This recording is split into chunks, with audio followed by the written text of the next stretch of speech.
L'objet marquant du XXIe siècle est indéniablement le smartphone. Il a su évoluer au fil des années pour devenir un objet tout à faire et dont la fonction téléphone passe pratiquement au second plan pour certains. Cependant, on oublie rapidement que tout un écosystème s'est créé autour d'eux, dont notamment les montres connectées. Ces dernières ont différentes tailles, fonctionnalités, caractéristiques et il est facile de se perdre devant le nombre pharaonique de modèles disponibles. Si vous aussi vous êtes perdu et vous ne savez pas sur quel type de modèle vous orienter, cette vidéo est faite pour vous.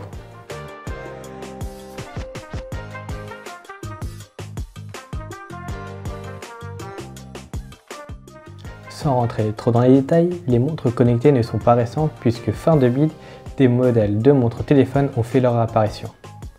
Il existe différents types de montres connectées qui répondent à différents types d'usages. Les plus connus d'entre eux est la smartwatch. Reprenant le design d'une montre classique, ces appareils vous permettent de lire vos notifications, vos messages depuis votre poignet sans avoir à sortir votre téléphone. De plus, ces types d'appareils vous permettent de mesurer vos nombres de pas, suivre votre sommeil et pour les modèles les plus performants, vous pourrez même passer des appels, enregistrer votre fréquence cardiaque ou suivre votre course à pied grâce au GPS intégré. Pour ce qui est du système d'exploitation, il y en a 3 qui sortent du lot. Celle sous WatchOS d'Apple, l'OS Android Wear conçu par Google et le système d'exploitation Tizen développé par Samsung. Les deux premières offrent des fonctionnalités plus poussées pour les appareils fonctionnant respectivement sous iOS et Android. Les montres sous Tizen, quant à eux, ne sont compatibles qu'avec les appareils Android. Les fonctionnalités ne sont pas aussi poussées suivant la marque que vous avez, mais ces montres ont une ergonomie plutôt intéressante et ne s'embêtent pas de gestuels ou de fonctionnalités inutiles, comme l'a montré Mathieu dans sa vidéo de prise en main de la Gear S2 et la Gear S3. Personnellement, je suis possesseur d'une Moto 360 première génération.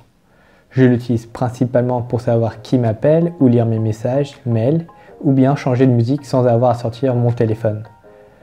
Au final, mon usage est limité, même si j'ai gagné un certain confort avec cette montre connectée. Je n'ai toujours pas trouvé d'application qui me fait dire que ce genre d'accessoire est indispensable, malheureusement. Le second type d'appareil connecté sont les bracelets. Ces derniers ont un design moins flatteur, mais ont l'avantage d'avoir une plus grande autonomie et un prix plus abordable de l'ordre de 50 €. En outre, ils sont généralement accompagnés d'un capteur cardiaque, de pression artérielle et d'un podomètre.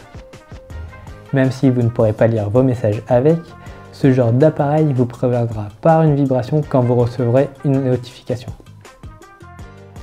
De par leur autonomie plus importante et leur capteur intégré, je conseille les bracelets connectés aux personnes sportives ou qui veulent se mettre au sport.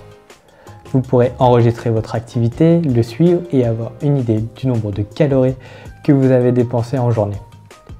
Pour en avoir testé une, ce genre d'appareils sont utiles pour se motiver à faire du sport ou même à améliorer vos performances si vous n'avez pas la chance d'avoir un Momo Fitness avec vous. Après les smartwatches, les bracelets connectés, le dernier type d'accessoires est les montres Bluetooth comme la Meizu Watch ou les montres Withing. Dans cette catégorie, on retrouve de vraies montres classiques qui se destinent avant tout aux personnes qui recherchent un objet élégant et intemporel, loin de l'objet geek que sont les smartwatches. Je trouve que cette catégorie regroupe les produits les plus intéressants puisqu'on a le meilleur des smartwatches et des bracelets connectés. En effet, on ne s'embête plus avec le superflu, on a avant tout une vraie montre avec une autonomie d'environ 1 an et qui vous prévient lorsque vous recevez un message, un appel ou bien certaines notifications d'applications que vous avez choisies. Et pour les plus citadins d'entre vous qui ne bougent pas trop comme moi, vous pourrez suivre le nombre de pas que vous avez effectués dans la journée. Au final, quelle montre choisir? Il n'y a pas de réponse évidente, je dirais que tout dépend de votre besoin et de votre budget. Si vous souhaitez suivre votre sommeil et votre activité physique, le meilleur choix sont les bracelets connectés puisqu'ils ont une très bonne autonomie et vous pourrez les garder durant toute la nuit sans problème, contrairement aux smartwatches qui ont une autonomie plus limitée. Si l'aspect tracker d'activité est secondaire pour vous et que vous avez un peu plus de budget, je vous conseille de prendre plutôt les montres Bluetooth. Comme je l'ai dit précédemment, vous aurez un objet au design réussi qui perdurera dans le temps puisque l'obsolescence logiciel est moins problématique qu'avec les smartwatches, surtout celles sous Android Wear.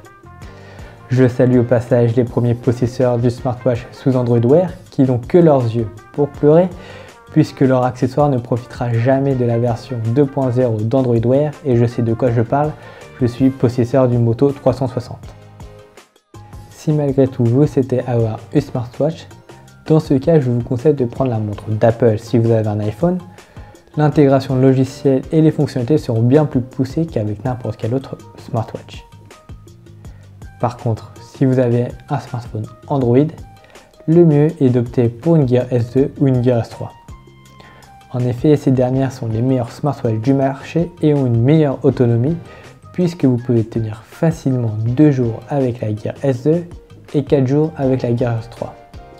En plus, au niveau du prix, la Gear S2 peut se trouver aux alentours de 150 €, alors que les premiers prix des montres sous Android Wear 2.0 est de l'ordre de 250 €. C'est la fin de cette vidéo, j'espère qu'elle vous a plu et surtout qu'elle vous a aidé. N'hésitez pas à poser vos questions dans les commentaires, je tâcherai d'y répondre. Cette vidéo avait pour objectif de vous faire un petit topo de différentes montres qui existent sur le marché et les différents besoins auxquels ils peuvent y répondre. Je ne suis pas non plus rentré trop dans les détails. J'espère qu'en tout cas que cette vidéo vous a aidé et si elle vous a plu, n'hésitez pas à mettre un pouce bleu et à la partager sur les réseaux sociaux. Quant à moi, je vous dis à la prochaine et surtout, restez connectés.